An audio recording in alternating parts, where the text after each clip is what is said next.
Hello दोस्तों, पवन teaching centre में आपका स्वागत है। पेन पेपर हाथ में है, 10वां के हिस्ट्री की बुक साथ में, तो बने रहे पवन टीचिंग सेंटर के साथ, पढ़ते रहें, यूं आगे बढ़ते रहें। हम लोग आज चल रहे हैं पार्ट 13 करने के लिए। ये बहुत लंबा चैप्टर, इसलिए लंबे लंबे जा रहे हैं ना भाई। चलते हम लोग चलते हैं आगे पढ़ने के लिए। करा उसके बाद ढाका, किसके बाद आगा खान जब मुस्लिम लीग की स्थापना किया, कब किया? 1906 में, अक्टूबर 1906 में इसने मिलकर एक आगा खान ने किया स्थापना। स्थापना।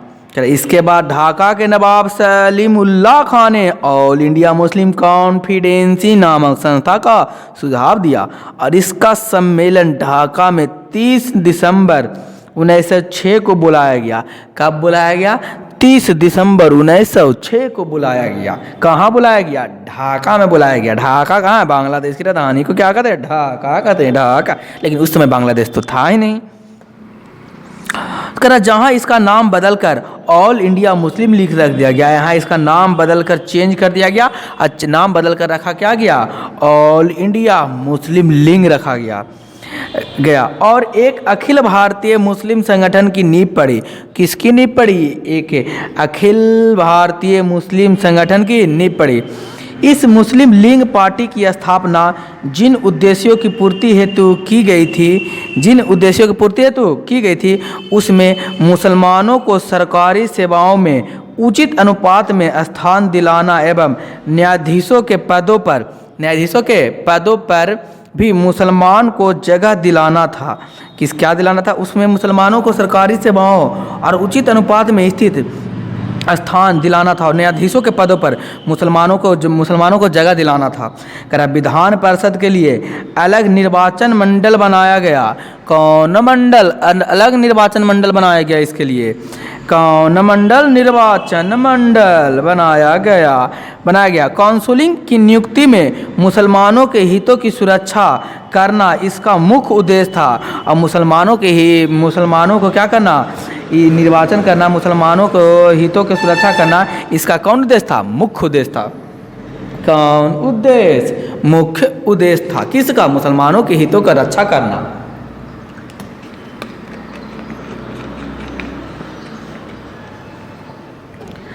इसका अंग्रेज ने इस घटना को युगांतकारी मानते हुए कहा था कि हमने लगभग 7 करोड़ लोगों को, 7 करोड़ लोगों को क्या किया है? अपने पक्ष में कर लिया है। कौन बोला? अंग्रेजों को बोला गया इसके द्वारा।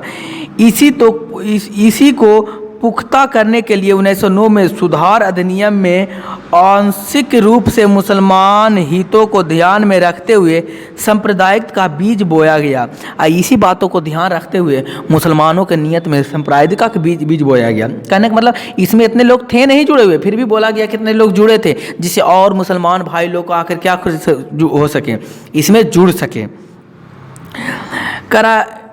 परंतु सन 1916 में कांग्रेस और लीग में समझौता हो गया और राष्ट्रवादी मुसलमानों नेताओं तथा हकीम अजमल खां, डा अंसारी, डा किचुल, मौलाना अब्दुल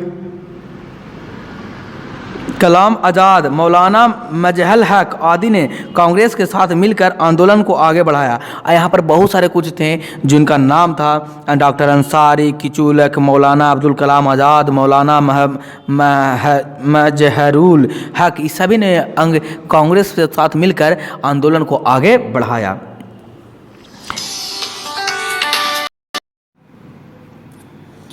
विभिन्न चुनावों में मुस्लिम लीग को उचित सफलता नहीं मिलना यही प्रमाणित करता है कि लीग का आधार मुस्लिम जनता ने बहुत व्यापक नहीं हो पाया था। और धीरे धीरे क्या हुआ, जब उनको लीग की स्थापना किए तो ये ज़्यादा सम्मिलित नहीं हो पाया, ज़्यादा मुसलमान इसमें जुट नहीं पाए। तो ये बताता है, एक तरीक़ा से बताता है कि यह व्यापक रूप में नहीं बढ़ पाया।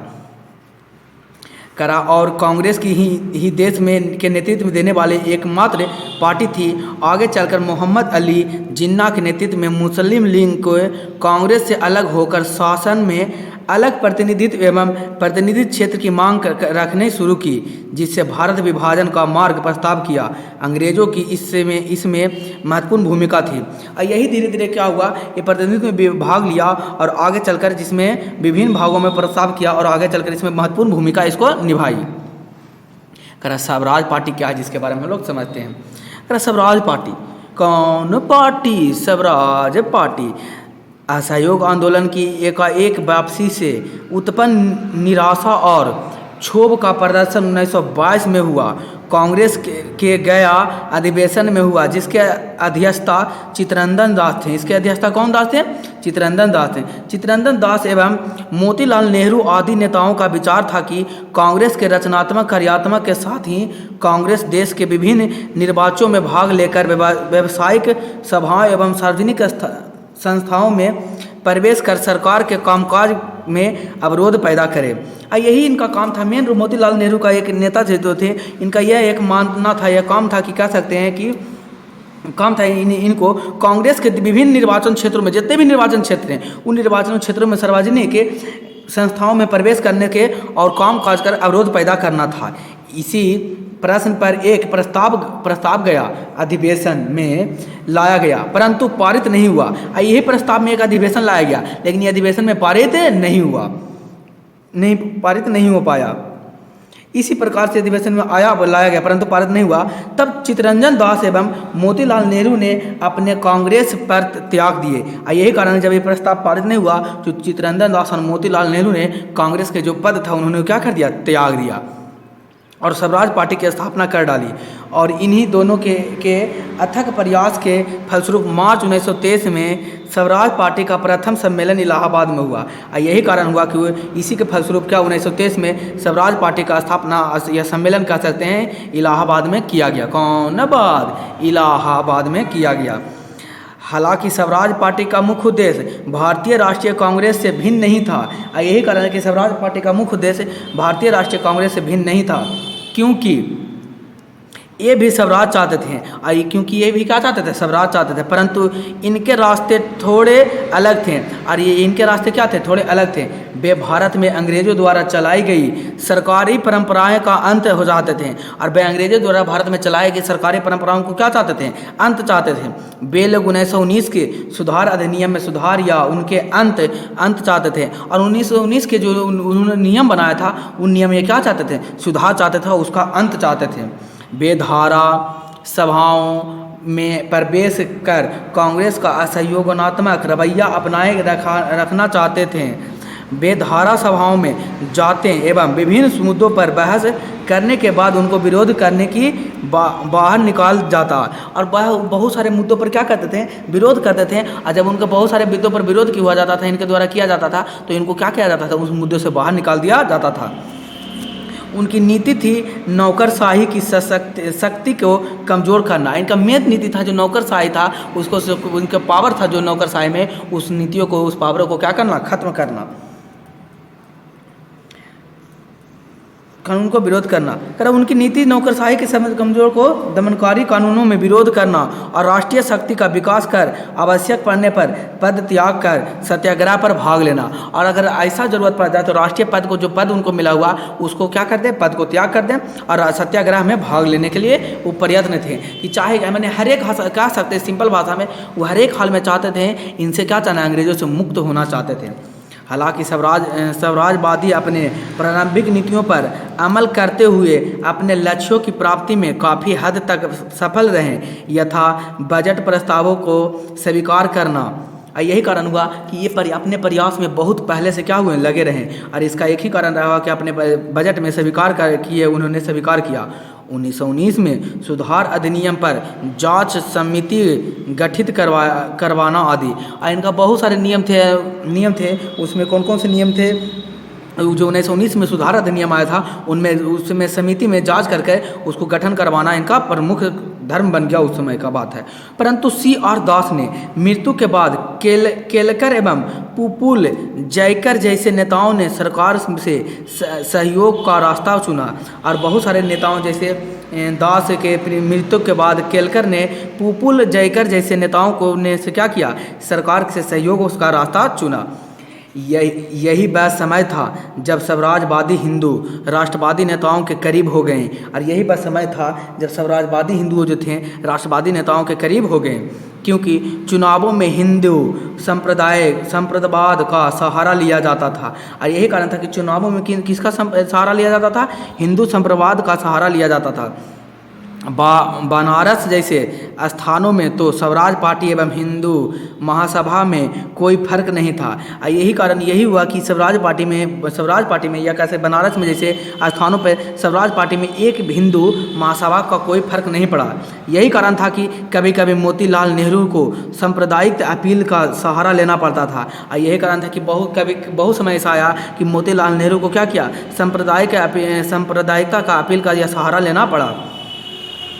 समता अपनी नीतियों पर दृढ़तापूर्ण नहीं टिके रहने एवं सांप्रदायिकता से अलग अपनी दूरी नहीं रखने के कारण ही स्वराज पार्टी 1926 तक पंगु होकर सीमित हो गया। यही कारण हुआ कि उनके जो वहाँ पर जो नीति जो उनके थे, नीति में दृढ़ न रहने के कारण उनकी बहुत सारी दूरियां बढ़ती गई, जिसके कारण स्वराज पार्टी 1926 तक पंगु मतलब क्या होना गया? रुक जाना। वो आगे पार्टी को ज़्यादा बढ़ा नहीं। इस स्वराज पार्टी थोड़ा ही इतने ही में क्या होकर रह गया? सिमट कर रह गया, कह सकते हैं।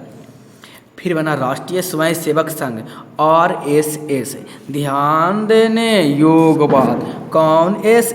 RSS, जिसको कहते हैं राष्ट्रीय स्वयंसेवक संघ। ये आज भी RSS मुंबई में प्रचलन में है, यही पार्टी चलता है।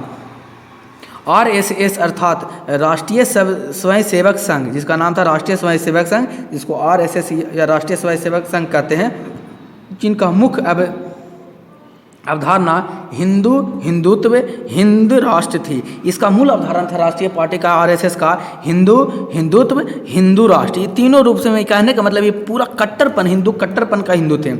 इनकी स्थापना सन 1925 में हुई थी। और RSS का स्थापना कब हुआ था? सन 1925 ईस्वी में हुआ था। ऐसा नहीं है कि यह पार्टी एक उभर कर सामने आई। ऐसा कोई बात नहीं कि ये पार्टी डायरेक्ट नया आया। जब सब पार्टी 1919 में 1926 में सब पार्टी खत्म हो रहे थे, आई उभर कर सामने चला गया 1925 में, आई बहुत बड़ा पार्टी बन गया। ऐसा नहीं था, बल्कि इसके स्वरूप तो पहले ही दिखाई पड़ने लगे थे। इसी काल में हिंदू पुनरुत्थान की शुरुआत हुई, जिससे तहत हिंदू परंपराओं का पक्ष पोषण एवं महिमांडल करना सम्मानजनक माना गया। हिंदू कारण इसी कारण RSS आने के कारण ही लोगों ने हिंदुओं को बढ़ावा मिला और हिंदुत्व के धर्मों के बारे में लोग अच्छी तरीक़े से जानने लगे और इनके सम्मानजनक नज़रों से देखने लगे लोग। इसका प्रभाव तत्कालीन नेतृत्व वर्ग, धार्मिक सुधार आंदोलन के नेताओं एवं साहित्यों में भी नजर आता है। हालांकि 1830 में ही कलकत्ता के राधाकांत ने धर्म सभा स्थापना कर धर्म सुधार को शुरू किया था, परंतु 1875 में बम्बई में स्वामी दयानंद सरस्वती, कब की बात है? इन्होंने 1830 में ही कलकत्ता के राजनीतिक धर्म सभा स्थापित किया था। पर धर्म सभा का क्वेश्चन पूछेगा आपको, धर्म सभा का स्थापना कब हुआ था? 1830 में। कहाँ हुआ था? कलकत्ता में।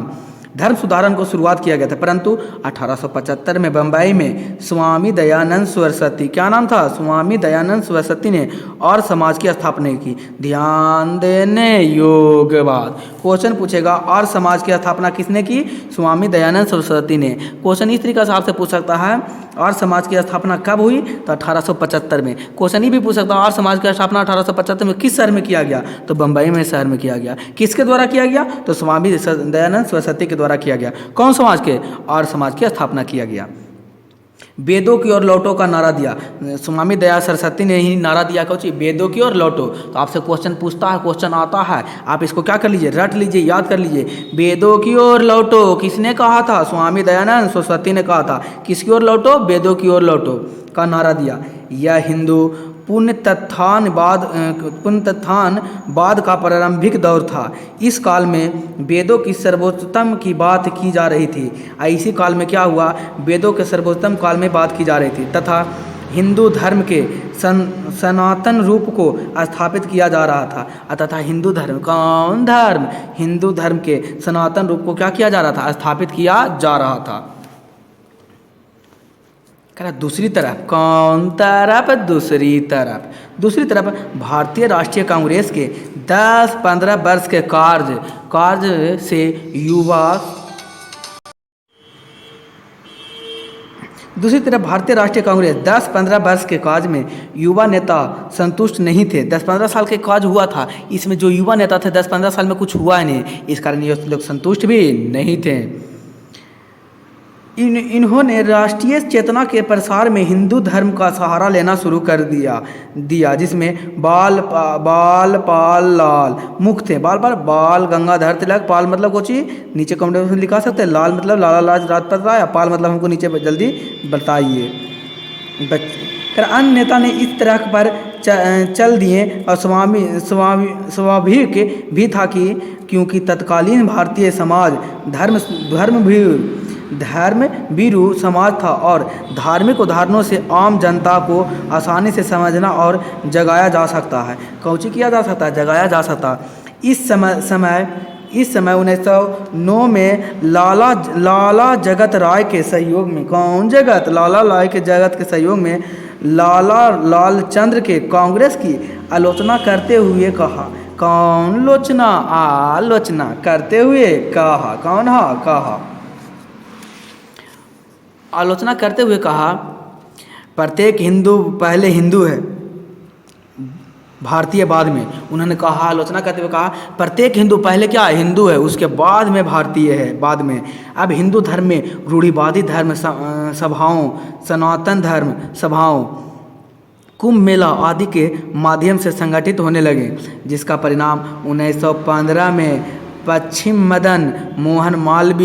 मदन मोहन मालवीय द्वारा हरिद्वार में हिंदू महासभा की स्थापना के रूप में परिलक्षित हुआ।